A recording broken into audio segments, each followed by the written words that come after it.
Sim lambi ki maitram makhada ki horaga leimram lamkhai fauba ki manung dalaiba restaurant taragmari Lalhoulup Kcp Noyon group miyam ki fingang lanmina Matam Chupagi Oina Thingjinkhre hari Lalhoulup asina Matam Chupagi Oina Thingjinkhre restaurant sing adudi Khuman Cafe, Marcy Cafe, Sagar Cafe, Nungsi Panthung, Khorifaba Khuman Cafe, Mukta Cafe, Lily Cafe, Lovely Cafe, Standard Cafe, Konu Cafe, Laikol Cafe, Western Cafe, Maggie Cafe amadi Ranjita Cafe ni hari Hariba restaurant sing asida haugalakliba tungi yumbi oigedaba amadi yumbal lambida khong thangzilaba nupa nupi gyana lamchat kamba amasung sana yunaibagi thabak kaya chathari haibagi pau KCP Noyon group na phangbadagi restaurant sing asida meeting changduna lakli restaurant sing asigi manungda restaurant tarukti phamung thadun leiramba thengnaki restaurant taramari asi chalairiba mapu sing ngarang athengbada Besnupur district ki mafam amada kauduna wari sanaraga wakhal tahanduna asingma makhal gi restaurant amuk hana hangtana bamadi Matam Chupagi Oina Thingjinkhre bakhanganki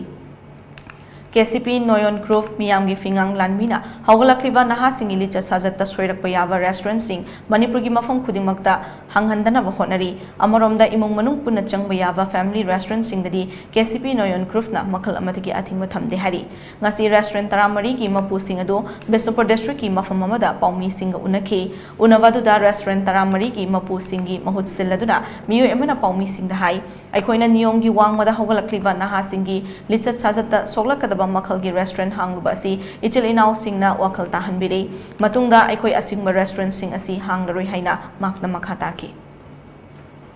sumaina akoina hana niyom kaina restaurant hangamba sing ulogi apun bagi wana ko dukan tara mari sigi mo chinjana kaina asidagi akoi sumaina lupna wakan tahanbe tungda sumba pata tabuk amona tawra haduna ko dukan tara mari sigi mo chilaga akoi amona kan tawra hadu chanduk chat makata na kuna jini ata taba ma kayamba aku memang mengatakan terlalu ketara gadi, aku memang isa na, untuk nabi bila pasal ketemu isa na yang lalu jangan.